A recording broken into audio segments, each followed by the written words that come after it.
Hello, Stephen. Hello. Hey, can you talk, firstly, huge fan, man. It's a pleasure to talk to you. Can you talk a bit about you and Bruce's relationship and why you guys continue to collaborate?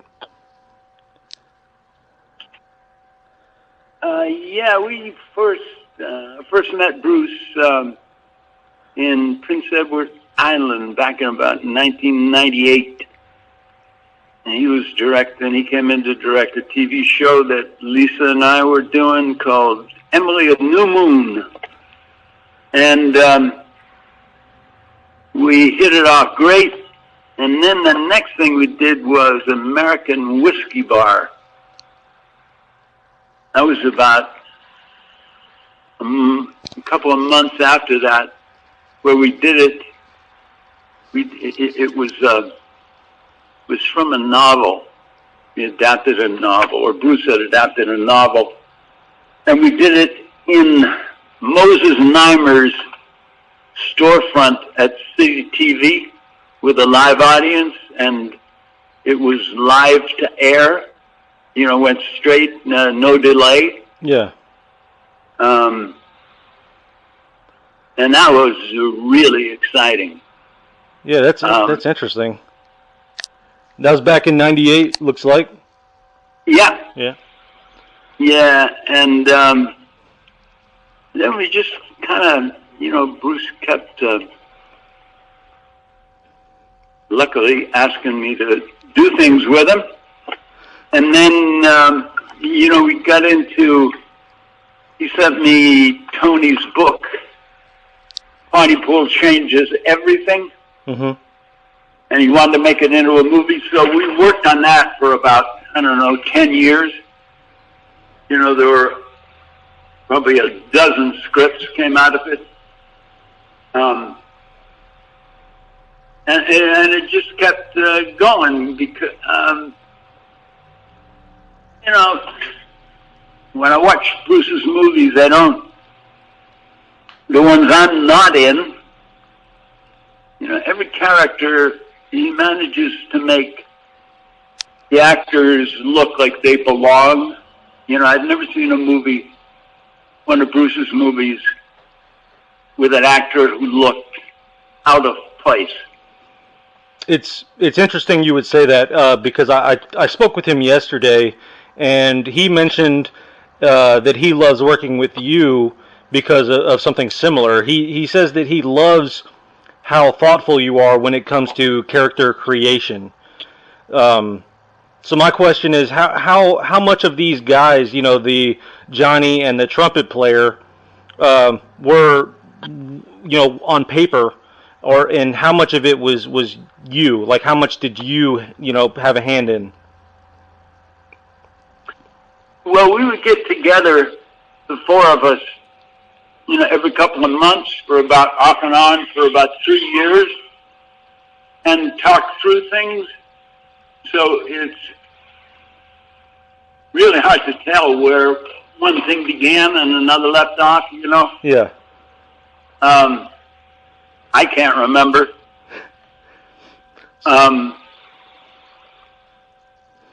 Yeah. So when y'all did meet, I know y'all talked about the characters obviously. What was your reaction, like when the idea of playing both the Johnny and the trumpet player, was conceived? Like, how did you react to that? Yeah, it took me a little bit to get my head around it.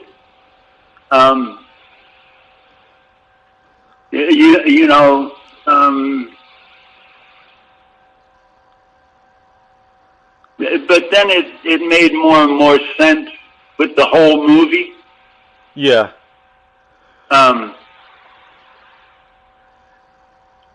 Was there anything special you did, to prepare for this role because of that?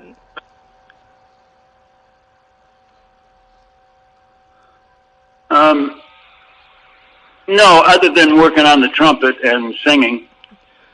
Yeah, how much, like, because it was hard for me to decipher if you had played the trumpet prior, like how how much time was put into like learning the trumpet, or like had you had some experience with that before? Yeah, I played it. I played it in bands. I played trumpet in bands when I was a kid. Yeah. But I hadn't picked it up for decades. Well, I can, from a viewer's perspective, it was pretty seamless. The film, it's an interesting and wild ride. When I was talking to Bruce, I kind of told him that the way I saw the film, it was more of like, sitting down to listen to a record.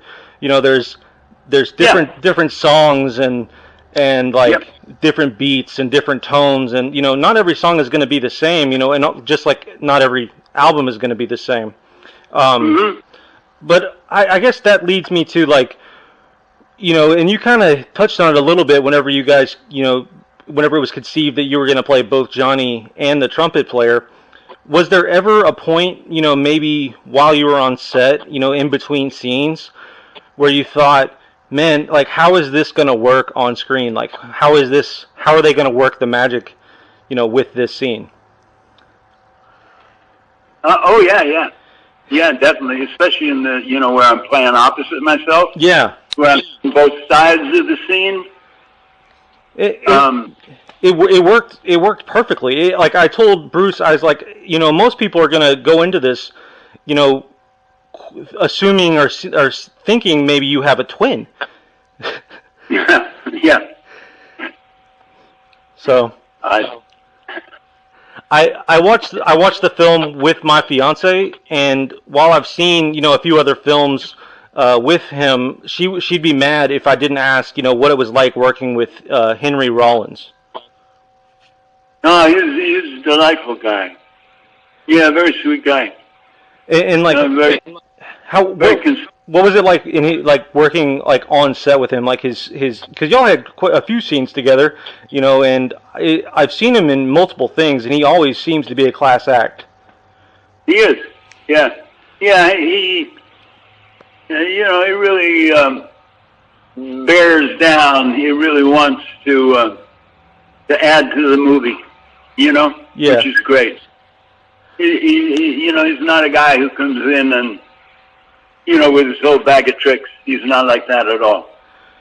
Well, I thought that also was kind of neat because, he's mostly known for music, and the fact that he came into like a movie that has this like film noir jazz, background, and he's, kind of shifting from one art to another art. It was just kind of an interesting thing to see on screen. I was very pleased with not only your performance but his performance as well.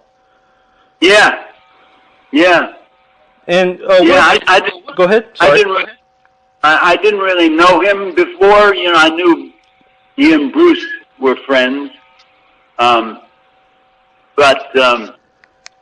I wasn't aware of how big his podcasts are and his live shows. So he came in with the attitude of an actor, not a star, Yeah, excellent. Before we go, I have to mention one of my all-time favorite films, Watchmen. Yep. Can you talk a bit about working on that film and your scenes as Hollis Mason? Oh, yeah. Yeah. When I'd done 300 with Zach. Yeah.